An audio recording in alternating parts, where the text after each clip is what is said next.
Hello guys, welcome to my channel. This is me Tamit, and today I'll be reviewing a fragrance from Albait Aldimashqi, and that will be a clone of Bleu de Chanel. So let's get started.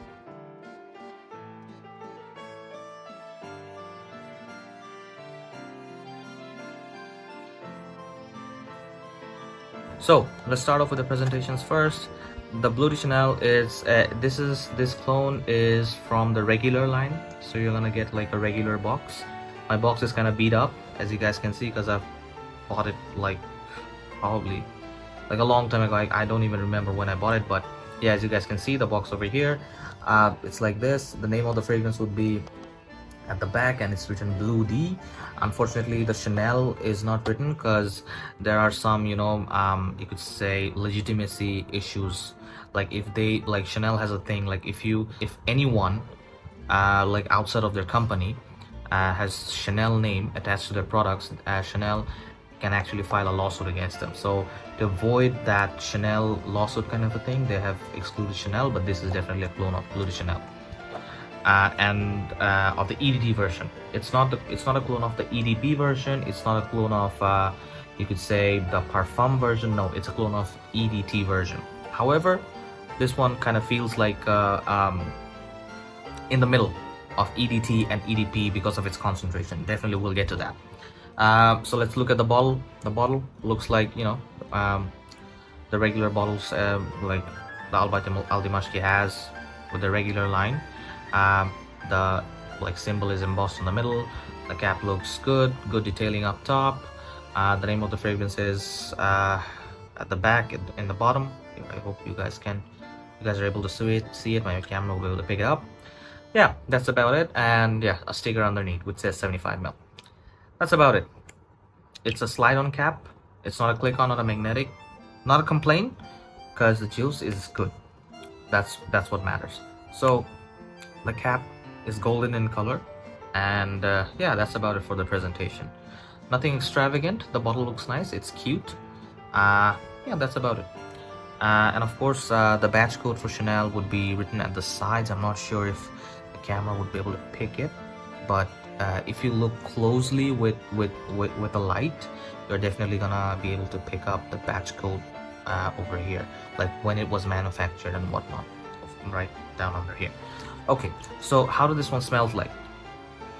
So at first, let me get this out of the way. It is a clone of EDT. However, due to the concentration of this fragrance, usually Albait Aldimashqi have 30% oil concentrations. Due to the concentration of the fragrance kind of feels a bit heavy in the sense, like it kind of feels like in between Bleu de Chanel EDT and Bleu de Chanel EDP, if you can get what I'm saying, right? Because like if I compare this with the EDT feels way lighter, like airier, lighter. But if I compare this with the EDP kind of seems a bit more base heavy. So this is definitely cloning the EDT version of it, but it has a denser formulation to it. Like it's heavier than the EDT. Is it a complaint? No, not really, because this one definitely lasts longer than Chanel EDT. Because Bleu de Chanel EDT is like it's so watered down at this moment, because reformulation over the years and then the price hike. Financially, Bleu de Chanel EDT, is it worth it? No, not really. So let's talk about how this one smells and how close this is to Bleu de Chanel EDT. So let me start with how close this is. This is really close in the air. When you walk by, if people get a whiff of you, if they know that it's a Chanel fragrance, they're gonna definitely like say, oh, you're wearing Bleu de Chanel for sure. They're not gonna say that you're wearing a clone or something like that. One of the biggest plus point of this Albait clones is like there is literally no harshness to it.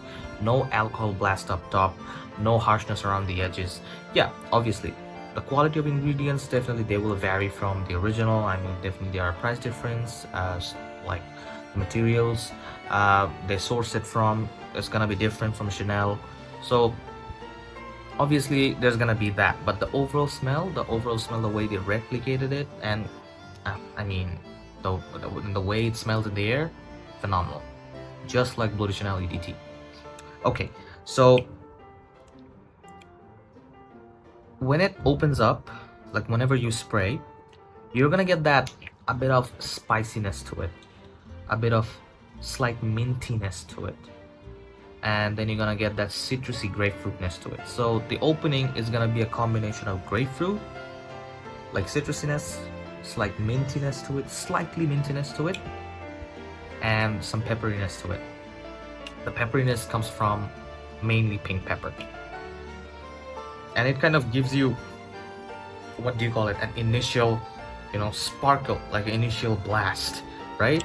And like you're gonna get that ginger too. You're gonna get that sparkliness also comes from the ginger as well. The ginger and pink pepper actually work in harmony to give that really nice sparkliness to it. Like, wow. Like, the opening is definitely gonna captivate you for sure, and the whole fragrance throughout is really good. So after the opening, the citrusiness kind of wears off a bit.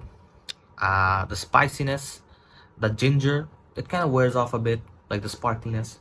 But the pink pepper, the spiciness, is kind of replaced with nutmeg. And nutmeg is it's kind of a different kind of spiciness. It's not similar to pink pepper.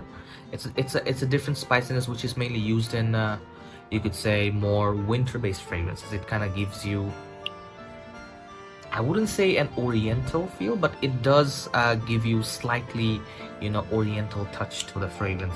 That nutmeg spiciness, slightly.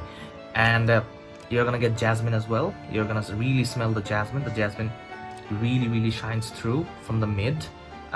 Even from the start, you're definitely gonna get some jasmine facets to it, and as soon as the opening kind of wears off, the jasmine is gonna stay till the end. And the jasmine done here, it's not feminine like, it's not, you could say, what do you call it, animalic. It's not indolic jasmine. Jasmine here is really done very nicely. I wouldn't say too manly as well. It's like jasmine done in a very elegant way, soft but elegant way, so which is really nice. And then you're gonna see the woodiness pop up. As the more it goes to the dry down, you're gonna get some woodiness, some sandalwood. Yeah, you're definitely gonna get sandalwood on this one. However, the sandalwood in the original is a bit more compared to this. This is a touch more woody, and the original is a touch more sandalwood heavy. So is this a huge difference? Not really. I'm just nitpicking over here. It's just, you know, when you smell it really up close like this, then you're gonna notice that the sandalwood is a little less prominent over here compared to the original, and the woodiness is slightly more toned up.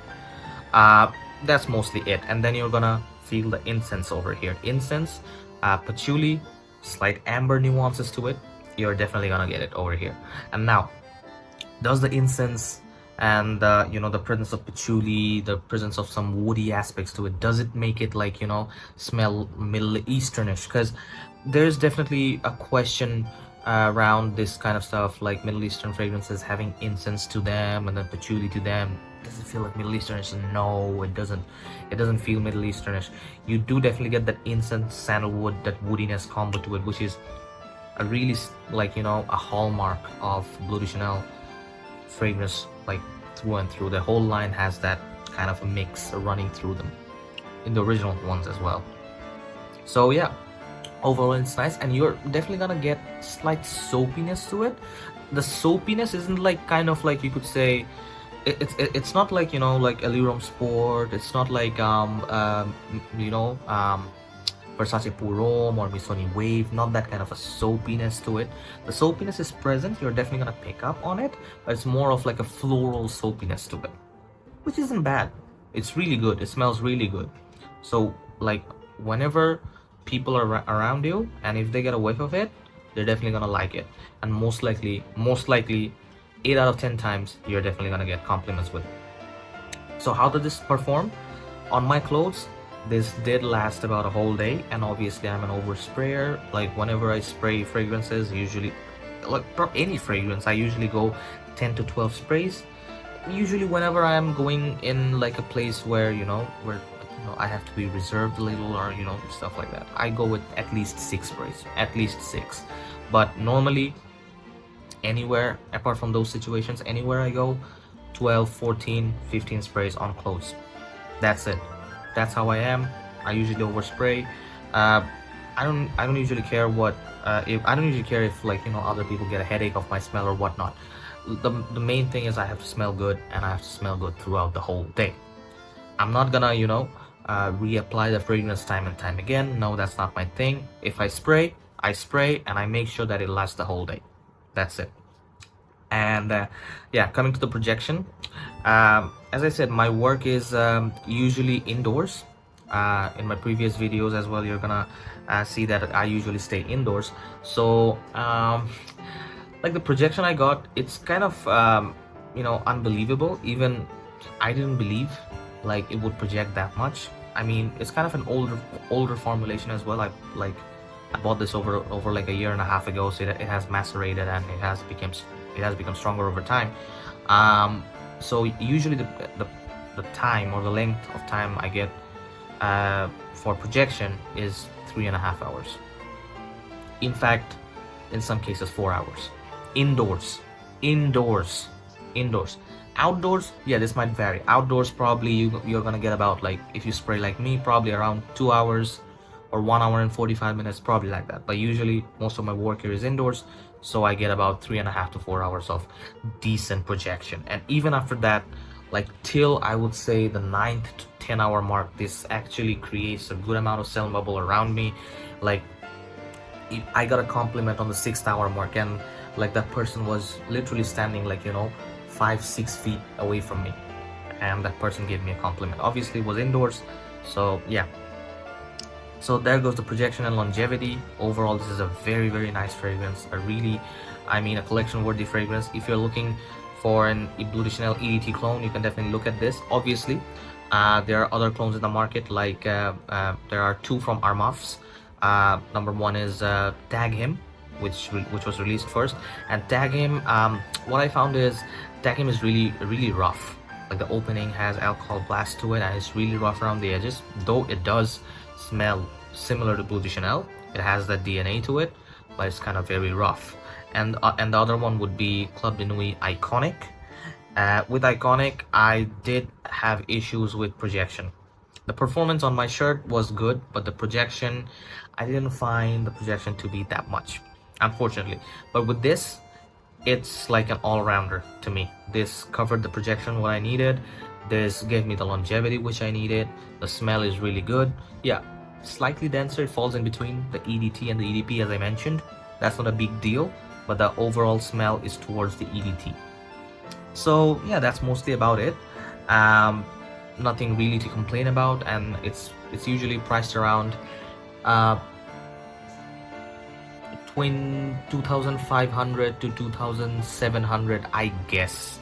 I guess these are the current prices, if I'm not wrong. However, the sellers who actually sell this stuff, Fragrantica Bangladesh, you can definitely hit them up and like, get to know about the updated prices as well. Versatility, if you want to know about it, I think this is quite versatile. I mean, versatile in a sense, like, you can wear it everywhere, office, even dates, even parties as well. Like, doesn't matter, day or night, it will shine. And it's kind of like an all year rounder, apart from extremely high heat. Like, if it's over like 35 degrees Celsius, I wouldn't recommend you to wear this. No, I would like, if it's over 35 degrees Celsius, I would recommend you to wear some cheap clones and stuff like that, because over 35 degrees Celsius you won't enjoy any fragrances, because it's so hot, nothing will last. So this is really good. So versatility all around, and in every situation, in every occasion you can think of, you can wear this. And definitely whenever you wear this, try to make sure that you are in a semi-formal or formal kind of like an outfit, so this will really shine on you. So yeah, so this is definitely a huge recommendation from my end. If you want a Bleu de Chanel clone, and if you think like Bleu de Chanel is really expensive, which it is, and if you don't have that much of a balance for it, the best financial decision would be this. You can go with this, or you can even go with Club de Nuit Iconic, whichever that is. The Club de Nuit Iconic actually is twice the price than this, so up to you. Test both of them out, test this one out, test Club de Nuit out, whichever feels good to you, definitely go for that. So yeah, that's it from me, that's it from my end. Hope to see you on the next one. Until then, take care. Bye bye guys.